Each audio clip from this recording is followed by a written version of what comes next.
طلعت صاحب بہت بہت شکریہ وقت دینے کے لیے. D G I S P آئی کی طویل پریس کانفرنس جس پہ انہوں نے دہشت گردی پر بات کی, دہشت گردی سے جڑے کئی معاملات پر بات کی. آپ اس پریس کانفرنس کا مقصد کیا دیکھتے ہیں اور جو میسیجنگ تھی کیا وہ کلیئر تھی, جو سنا ہم نے وہی ہے یا بٹوین دا لائنز بھی کوئی میسیجنگ کی گئی ہے؟ میرا نہیں خیال کہ بٹوین دا لائن شہزاد کوئی زیادہ باتیں تھیں. سارا کچھ تو ابو دا لائن تھا اور ریڈ لائن سے پیچھے پیچھے تھا, جو ریڈ لائن انہوں نے ڈرا کی ہوئی ہے. تو میرے لیے جو اہمیت ہے اس کی وینیو کی ہے, کیونکہ عموماً آپ کو پتا ہے کہ بڑا مفصل قسم کا ارینجمنٹ ہوتا ہے ایس پی آر کا, تو بہت سے لوگ ہوتے ہیں. تو اب یہ سارا ارینجمنٹ وہ پشاور لے کے گئے. تو جو کانٹیکسٹ ہے اگر آپ اس کو سیاسی زاویے سے دیکھیں تو پچھلے 24-36 گھنٹے کے اندر یہ ایک پاکستان تحریک انصاف کی طرف سے کہا جا رہا ہے کہ یہ جو خیبر پختونخوا ہے یہ کوئی ہماری ایک ٹھیا ہے,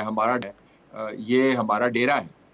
اور یہاں پہ جب عمران چاہے وہ تبدیل کر دے حکومت کو, جب چاہے لے آئے. تو میرے خیال میں پشاور کا venue was very very important. دوسرا پشاور کا وینیو اس وجہ سے امپورٹنٹ تھا کہ دہشت گردی جو ہے وہ اب پھیلتی جا رہی ہے. نمبرز جو انہوں نے بتائے دہشت گردوں کی اموات کے وہ یقیناً درست ہیں, سال بہ سال اس کے اندر آپ کو اضافہ نظر آتا ہے, لیکن شہادتیں بھی کافی ہیں. تو وینیو واز ویری انٹرسٹنگ. اور پھر جو ان کا جوڑنا ہے افغانستان کے اندر کے معاملات, کابل اور دلی کا گٹھ جوڑ, اور اس کا جڑنا جرائم کے ساتھ, اور جرائم کا جڑنا دہشت گردی کے ساتھ, اور ان سب کا جڑنا سیاست کے ساتھ, آئی تھاٹ وہ بڑا کلیئر تھا. نام نہیں لیا انہوں نے عمران خان کا, لیکن یہ بڑے واضح انداز سے بتا دیا کہ کسی فرد واحد کو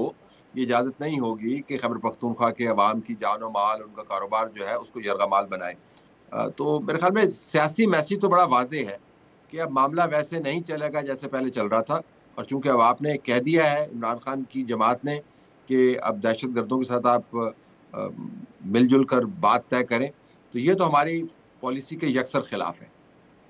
تو آپ کے خیال میں جو سیاسی معاملات چل رہے ہیں جس میں علی امین گنڈا پور کا ریزگنیشن اور پھر سہیل آفریدی کی نامزدگی, یہ وجہ بنی ہے یا اس سے پہلے ہم نے دیکھا اورکزئی میں بڑی تعداد میں جو ہے ہمارے ملٹری پرسنل جو ہے وہ شہید ہوئے, اس کے بعد اس کا جواب بھی دیا گیا, ڈیرہ اسماعیل خان میں جو ہے وہ آپریشن ہوئے, وہ وجہ ہے یا آپ کے خیال میں یہ جو سیاسی تبدیلی ہوئی ہے کے پی میں وہ اصل وجہ ہے؟ دیکھیں ملٹیپل فیکٹرز ہیں. میں بالکل یہ نہیں کہوں گا کہ سیاسی ماحول کے مطابق پریس کانفرنس ترتیب دی گئی. اگر آپ پچھلے 24 گھنٹے کے معاملات اٹھا کے دیکھیں, جو کابل کے اندر اسٹرائکس ہیں جس کے اوپر ابھی افغانستان کے نمائندگان کا رد عمل بھی آ گیا ہے, وہ ایک بہت بڑا ایشو ہے جس سے پاکستان کی طرف سے اس پریس کانفرنس میں تو آپ سمجھیں کہ اگر کوئی بین السطور بات تھی تو وہ یہی تھی کہ ہم نے اس کو اوپنلی اون نہیں کرنا, لیکن انہوں نے ڈس اون بھی نہیں کیا اور کہہ دیا جی کہ ہم ہر وہ کام کریں گے جس سے پاکستان کی ریاست کے مفادات کا تحفظ ہو اور عوام کی جان کا تحفظ ہو.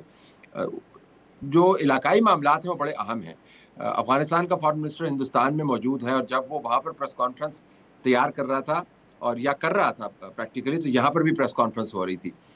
تو ایک تو علاقائی تنازع ذہن میں رکھنا چاہیے, اور جن کا تعلق ان شہادتوں سے جڑتا ہے جس کا ذکر آپ نے کیا, جس کے اندر افسران شہید ہوئے, جوان شہید ہوئے. پھر آپ سیاسی کانٹیکسٹ کو بھی ذہن میں رکھیے. جو عمران خان کی جماعت نے علی امین گنڈا پور کو تبدیل کیا, اگر صرف وہ سیاسی معاملہ رہتا یا سیاسی معاملات تک محدود ہوتا ان کا سیاق و سباق, تو شاید اس کی اہمیت پریس کانفرنس کی سیاست سے نہ جوڑی جا سکتی. لیکن چونکہ عمران خان نے جسٹیفائی اس وجہ سے کیا ہے کہ میں ایک نیا بندہ اس وجہ سے لے کے آ رہا ہوں کہ خیبر پختونخوا کے اندر آپریشن کو ختم کریں, طالبان کے ساتھ آپ بات چیت کریں اور افغان ریفیوجیز کے اوپر اپنا ہاتھ ہولا کریں, تو میرے خیال میں یہ تینوں عوامل جو ہے وہ آپ کو جڑتے ہوئے نظر آتے ہیں. تو اس وجہ سے پریس کانفرنس جو ہے وہ تینوں زاویوں سے اگر آپ دیکھیں تو اس کی اہمیت بہت زیادہ ہے. اور یہ بتائیے گا آن گراؤنڈ آپ کو اب کیا تبدیلی ہوتی ہوئی نظر آ رہی ہے, کیونکہ آج ایک پوائنٹ پر یہ بھی کہا گیا کہ اب سٹیٹس کو جو ہے وہ نہیں چل سکتا, اور خاص طور پہ بات کی گئی کہ جو دہشت گردی کے سہولت کار ہیں ان کو 3 آپشن دے دیے گئے ہیں.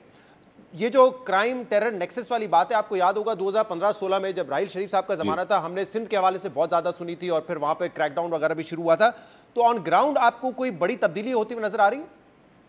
دیکھیں ایک تو کابل کے افغانستان کے حوالے سے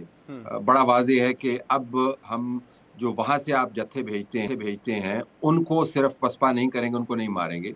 جو پلاننگ ہے اس پلاننگ کے انفراسٹرکچر کو ہم نے تباہ کرنا ہے. تو ایک تو یہ جو نیا نارمل آپ سمجھیں یا اسٹیٹس کو کی تبدیلی ہے، یہ آپ کو نظر آتی ہے۔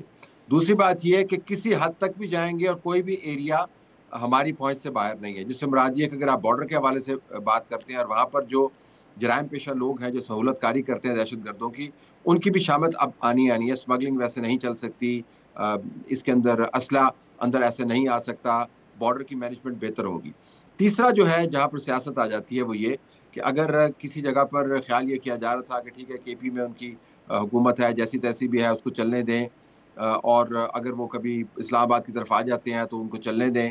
کوئی مسئلہ نہیں ہے، 2 دن کا ہنگامہ ہوگا پھر نکل جائے گا۔ میرا خیال ہے کہ اس کے اندر بڑی تبدیلی آنے والی ہے۔ عین ممکن ہے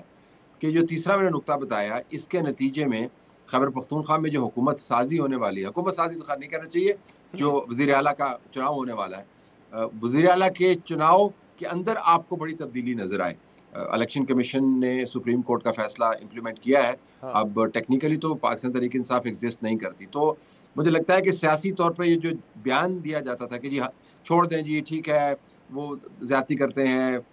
آپ پر تنقید کرتے ہیں، بسوں کے اوپر تصویریں لگا دیتے ہیں، آئی ایم ایف کو کہتے ہیں، یو این کو کہتے ہیں، امریکہ کو کہتے ہیں سینکشنز لگائیں، تھوڑا سا برداشت کریں۔ مجھے لگتا ہے کہ اب یہ ٹالرنس ہے اس سیاسی مینوور کی، جس کے نتیجے میں دہشت گردی کا پھیلاؤ آج کی پریس کانفرنس کے کانٹیکس میں بڑھتا ہوا نظر آتا ہے اور وہ پھیلتا ہوا نظر آتا ہے،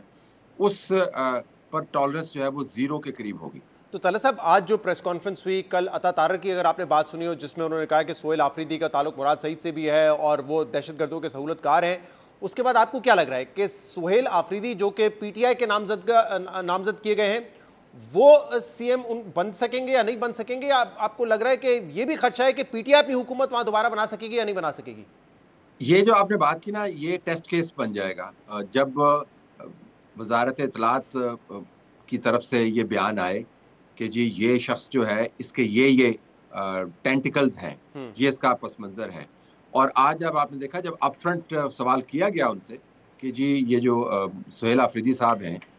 ان کے بارے میں آپ کا کیا خیال ہے، تو اس کا جواب بھی انہوں نے وہی دیا کہ یہ جو سیاسی سہولت کاری ہے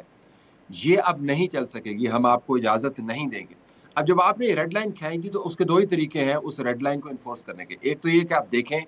کہ سہیل آفریدی جو ہے آ کر کیا کرتا ہے۔ اچھا، آپ کو دیکھنے کے لیے کوئی زیادہ وقت درکار نہیں ہوگا، نہ ہی میرے خیال میں آپ کو دیکھنے کی ضرورت ہے۔ آپ کو پتہ ہے کہ آ کے اس نے پہلا بیان کیا دینا ہے، آپ کو پتہ ہے کہ اس کی پالیسی کیا ہے، کیونکہ وہ تو روز روشن کی طرح آیا ہے اور وہ تو باقاعدہ عمران خان کا جو لفظ استعمال ہوا، حکم جو ہے اس کے مطابق چلے گا۔ تو یا تو یہ کہ آپ اس کو آنے دیں اور اس کے بعد پھر دیکھیں کہ اس کی حرکات کیا ہے۔ دوسرا یہ کہ اس کو آنے ہی نہ دیں، یعنی یہ جو موو ہے، یہ ایک ایسا بندہ لایا جائے جو تمام دہشت گردی کے خلاف جو محاذ بندی کی گئی ہے، جو قربانیاں دی گئی ہیں، اس کو ڈائیلوٹ کرے، اس کو انڈرمائن کرے، شہادتوں کو وہ ہلاکتوں میں کنورٹ کرے، جو دہشت گرد ہیں ان کو وہ دوستوں میں کنورٹ کرے، اور کابل جو بار بار آپ نے دیکھا ہوگا، یہ بڑی ایک آپ سمجھے کہ پیشنیٹ قسم کی پریس کانفرنس تھی، ہمیشہ انرجیٹک ہوتی ہے، لیکن آج آپ نے دیکھا ہوگا بالخصوص جو ہے جو اپنے سوال و جواب سے پہلے انہوں نے ایک سمری دی ہے، میرے خیال میں 3.5-4 منٹ کی، جس کے اندر انہوں نے جنرل عاصم منیر کا ایک بیان بھی چلایا ہے۔ اس سمری کو اگر آپ دیکھیں تو وہ بہت ہی پیشنیٹ ہے، تو وہ ری انفورس کر رہے ہیں اس چیز کو کہ یہ اب ہم نہیں ہونے دیں گے۔ اب اس کی شکل کیا نکلتی ہے، فرینکلی آپ کا کیسے اتنا ہی اچھا ہو سکتا ہے جتنا میرا ہے، لیکن اس میں طلعت صاحب ایک یہ سوال بھی بڑا اہم ہو جاتا ہے نا کہ کیا یہ جو حکومت دعویٰ کر رہی ہے کہ وہ سہولت کار ہے دہشت گردوں کے، یہ بات فیکچولی کتنی درست ہے؟ ایک بات ہے بیان دینا کہ کیا طریقہ کار ہونا چاہیے دہشت گردی سے ڈیل کرنے کا، اور ایک بات یہ کہ کیا وہ سہولت کاری کر رہے ہیں، اور اگر سہولت کاری کر رہے ہیں تو پھر وفاقی حکومت سے تو یہ بھی سوال ہونا چاہیے نا کہ جب وہ وزیر تھے یا جب وہ اسپیشل اسسٹنٹ تھے، کیمپئن تو تھے، تب کیوں نہیں آواز اٹھائی گئی؟ کیونکہ یہ بھی کوئی چھوٹی بات نہیں ہے کہ کابینہ میں ایسا شخص بیٹھا ہو جو دہشت گردوں کی سہولت کاری کر رہا ہو۔ یہاں پہ تو وفاقی ادارے بھی ہیں جو کہ حرکت میں آ سکتے تھے، لیکن وہ نہیں آئے اب تک۔ جی آپ نے صحیح کہا، لیکن کابینہ میں ہونا اور بات ہے، ایک شخص کا ہونا اور بات ہے، اوپر کا چیف منسٹر دوسرا بیٹھا ہوا ہو جو آپ کے ساتھ معاونت کر رہا ہے، وہ دوسری بات ہے۔ نمبر 1 یہ آپ نے دیکھا جو انہوں نے 14 نکاتی پلان کا بتایا جو 2014 میں جس کا اجرا ہوا، پھر 2021 میں اس کو ریوائز کیا گیا، اس میں پہلا انہوں نے بتا دیا، اور یہ سٹینڈرڈ ہے، آپ نے دیکھا ہوگا بہت مرتبہ یہ بات کر چکے، بلکہ ہمیشہ یہی بات کرتے ہیں کہ نیشنل ایکشن پلان کو آپ نے امپلیمنٹ نہیں کیا۔ اس کے اندر بیانیے کا دوسرا بڑا ایشو ہے کہ کیا قوم جو ہے ایک بیانیے پہ چل رہی ہے، اور جو وہ بار بار دہراتے ہیں کہ اس بیانیے کو کہ پاکستان کے اندر دہشت گردی کون کر رہا ہے، دہشت گردوں کو کیا مستقبل ہونا چاہیے، کون شخص ہے کون سی جماعت ہے, کون سا پولیٹیکل ویسٹڈ انٹرسٹ ہے, اور یہ سارے ان کے الفاظ ہیں جو اس کو انڈرمائن کر رہا ہے. تو آپ کو آپ کا جو لنک ہے وہ براہ راست دہشت گردوں سے ہونا ضروری نہیں ہے, لیکن اگر آپ دہشت گردوں کو دوست قرار دیں تو پھر ظاہر معاونت تو آپ کر رہے ہیں. یہ بڑی امپورٹنٹ بات ہے طلعت صاحب, کیونکہ اے پی ایس کے بعد ہم نے دیکھا تھا کہ جب بیانیہ ایک ہو گیا, کیونکہ اس سے پہلے آپ کو یاد ہے نا گڈ طالبان بیڈ طالبان بڑی ڈیبیٹ تھی, لیکن اے پی ایس واقعے کے بعد سب ایک پیج پر آئے اور ہم نے فرق دیکھا, دہشت گردی کم ہوئی. اب یہاں پہ بھی یہ لگتا ہے کہ آپریشنلی تو آئی بی اوز ہو رہے ہیں, دہشت گردی کے خلاف کاروائیاں بھی ہو رہی ہیں, لیکن جو بیانیہ ہے وہ ایک نہیں ہے. اب عمران خان صاحب کا اب کل بھی ٹویٹ دیکھیں, وہ یہی کہتے ہیں کہ علی امین گنڈا پور کو ہٹایا بھی اس لیے کہ وہ آپریشن نہیں رکوا سکے, اور میں تو ایک عرصے سے کہہ رہا ہوں کہ بات چیت کرنی چاہیے. فوج کا اور حکومت کا یہ بیانیہ نہیں ہے, وہ کہتے ہیں یہ خوارج ہیں, ان کو مارنا ہے اور کوئی بات چیت نہیں ہوگی. اب یہ دونوں میں سے کون اپنے بیانیے سے ہٹ کے دوسرے کے بیانیے پہ آئے گا, یہ کیسے ہوگا, کیا اس کا کنکلوژن دیکھ رہے ہیں آپ؟ نہیں, ریاست تو پی ٹی آئی کے بیانیے پہ نہیں جائے گی. وہ تو آج بڑا واضح ہے نا, بالکل صحیح ہے, ریاست پی ٹی آئی کے بیانیے پہ نہیں جائے گی. تو وہ جو آپ نے پہلے سوال کیا تھا کہ یہ ثابت کیسے ہوگا, تو ثابت تو پی ٹی آئی خود کر رہی ہے. جب ریاست کہہ رہی ہے, جب حکومت کہہ رہی ہے, جب شواہد کہہ رہے ہیں کہ دہشت گردی کون کر رہا ہے, تشکیلیں کہاں سے آ رہی ہیں, اور پی ٹی آئی کہہ رہی ہے کہ نہیں ہم یہ نہیں مانتے, غلطی آپ کی ہے. اور جو چیز بہت ہی بری لگی ہوگی عمران خان کے چیف منسٹر کو تبدیل کرنے والے فرمان کے اندر اسٹیبلشمنٹ کو اور فوج کو اور انٹیلیجنس ایجنسیز کو اور شہداء کی فیملی کو,